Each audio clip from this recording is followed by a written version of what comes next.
Hey y'all, welcome to the most entertaining side of the internet, my YouTube channel. It's me, Haviland X, and welcome to my talk show.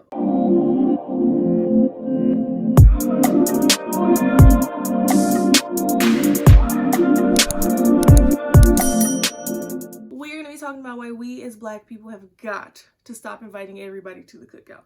Why we have got to stop inviting people to the cookout, period. But first, y'all like my hair? I took out my braids, switching it up a bit, and I actually feel like my hair matches, like my intro and outro logo. So I'm no longer a fraud, y'all. I'm no longer fooling y'all. But anyway, let's get into the video. All right, so if you don't know what I mean by cookout, let me break it down for you. A cookout is essentially a metaphorical safe space for Black people, almost like a real cookout when Black people get together with other Black friends and family and eat good food, have a good time, listen to some Frankie Beverly, things of that nature, except it's hypothetical. And when Black people say they're inviting non-Black people to a cookout, they're essentially saying that they're giving them a Black card or that they're an honorary nigga. And, they're not racist, so they're cool. And while on the surface, this might seem okay, it is actually a huge issue. And I'm going to tell you why. I'm also going to tell you why I personally have a problem with it. So first of all, we shouldn't be inviting people to the cookout, period. Period! But why are we inviting people to the cookout for doing the absolute bare minimum? We have set the bar so low for ourselves as Black people that when a person is mildly unracist, we're ready to shower them in praises. Why is that? Just because a person doesn't say the N-word does not mean that they are invited to our safe space.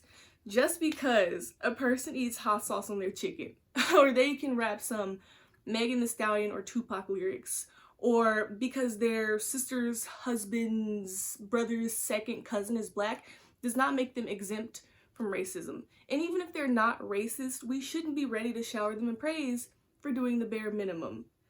That just doesn't seem right to me. Not to mention the fact that we're giving them the opportunity to experience all the good parts of Blackness without experiencing the burden and the bad parts. And that just doesn't seem fair to me. So who gave you the right to give out invitations to the cookout and Black cards on behalf of all Black people anyway?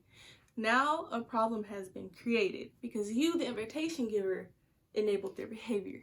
And I find this especially to be true with people who aren't white, but are still people of color, but they're not Black.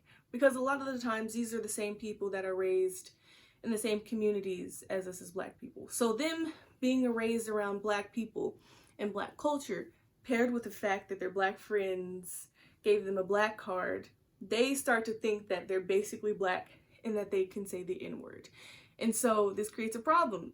Now, when they're with other groups of people, other races, they're perpetuating the idea that it's okay for non-Black people to say the N-word. Not to mention the fact that you make other Black people feel uncomfortable. Like me, for example, I don't give out Black cards. I never have. They've never sat well with me. And so when a person says the N-word to me, I will feel uncomfortable and I will call you out. But people like to fight you and say, you're overreacting. My Black friend said that I could say the N-word. You're just being dramatic. Excuse me? Okay. And you see the problem that has been caused here? You have caused your own people to feel uncomfortable. And now we have to fight yet another fight because now they're overstepping. You know what you did, Shay. This brings me to my last point. No other group of people does this. Asians, Mexicans, white people, Jewish people, nobody does this but us. And the energy is never reciprocated. Like, where's my invite to Karen's casserole potluck? I still haven't gotten one. Have you? You see what I mean? The energy is never reciprocated. And this is partly why nothing can just be ours as Black people, because sometimes we just give it away so easily. And like I said, nobody else does this but us.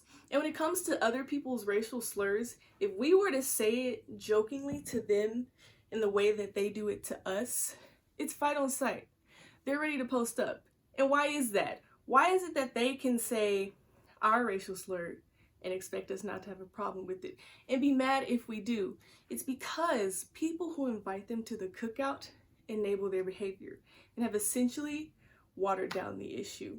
And you know, whoever might be cool or not racist or have rhythm, but when the time comes, are they going to defend you? If we're having a conversation about police brutality, are they going to come to your defense, or are they going to sit in a corner? Please do not fall for the trap of performative wokeness. But that's a conversation for a different time. But once again, giving out invites to the cookout reinforces the idea that just because you listen to Black music or that you're attracted to Black people sexually somehow makes you anti-racist. And that is just not true.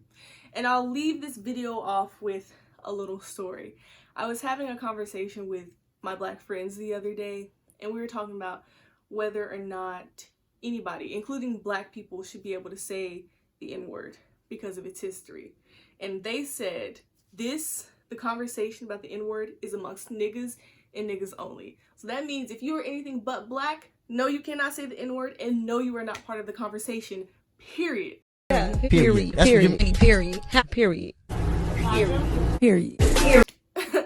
But that is all I have for today.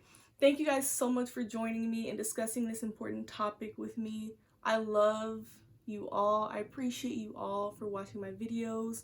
There are more videos coming, so stay tuned and hit that subscribe button. Anyway, I love you all, and remember to live vivaciously and unbothered. Bye!